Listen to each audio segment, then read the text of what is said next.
qu'il lui fait. Pourquoi on dit maintenant que c'est asbab? Pourquoi dire que ces choses-là, donc perdre sa raison, ces multiples formes que nous venons d'évoquer, pourquoi appeler cela sabab, cause? Parce qu'effectivement, perdre sa raison peut engendrer qu'un hadith, qu'un corps habituel sorte du devant du derrière sans que l'on s'en rende compte. Donc quelqu'un qui dort, il va pouvoir péter, il ne s'en rend pas compte.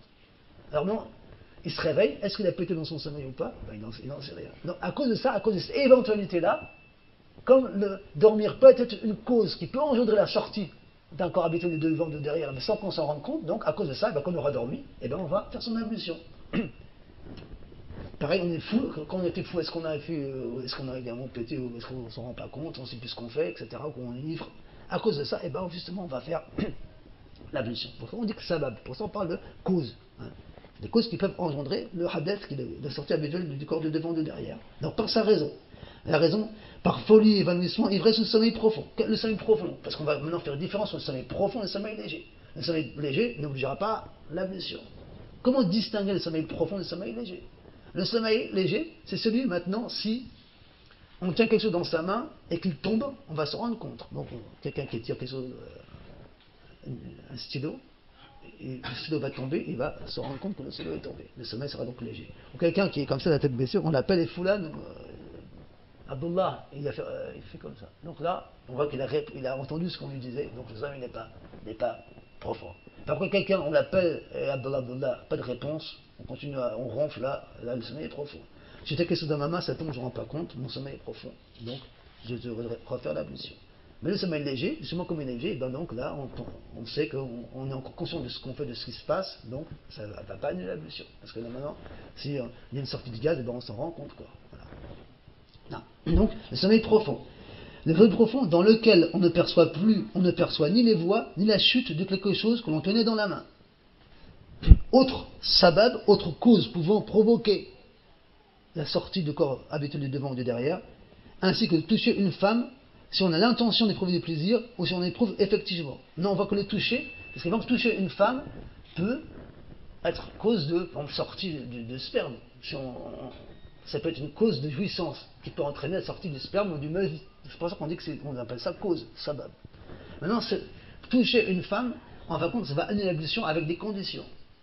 Il faut soit qu'on la touche pour éprouver du plaisir, ou qu'on en éprouve réellement. C'est-à-dire que maintenant, imaginez-moi, j'ai un entretien au travail, par exemple, et il y a la patronne, je lui serre la main à la patronne. Ça, c'est haram, on n'a pas le droit de serrer la main aux femmes.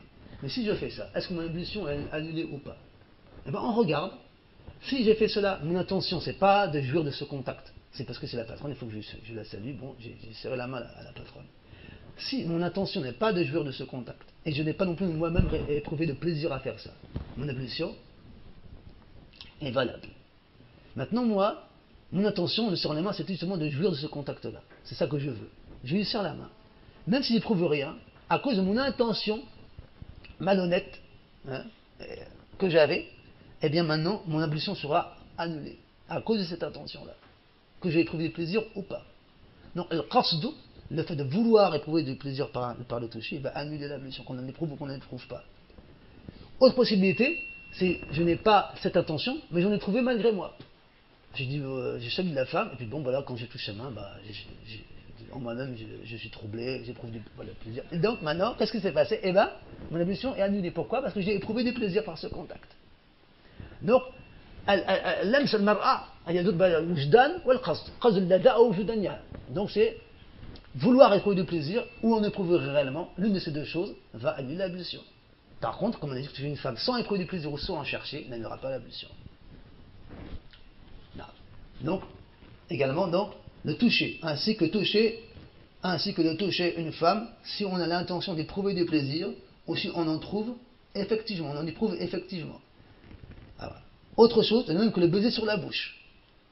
Là, on voit que le baiser sur la bouche, d'une façon, il va annuler l'ablution. Alors que le baiser sur la joue, par exemple, non.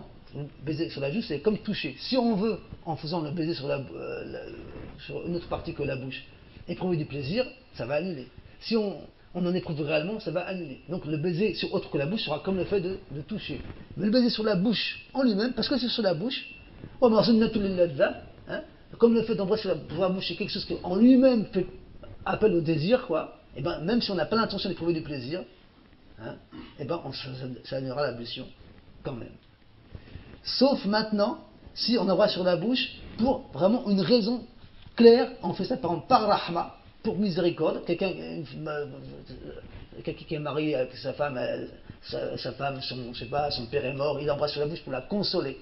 Ce qu'il veut, c'est la consoler. Là, c'est pas qu'il veut éprouver du plaisir, ni qu'il veut rien, parce que vouloir éprouver du plaisir, bien sûr, va annuler. Ne rien vouloir embrasser sur la bouche sans raison va également annuler. Maintenant, embrasser sur la bouche pour une raison de miséricorde, et sans, bien sûr, qu'on éprouve du plaisir, ne va pas annuler l'ablution. Ou pour midar, pour cause de départ. Hein, la femme part en voyage, on embrasse sur la bouche pour lui dire au revoir, c'est pas pour jouir de ce plaisir-là, c'est ni non plus pour rien, c'est pour une cause de départ. Dans ce cas-là, également, embrasser sur la bouche n'annulera pas l'ablution.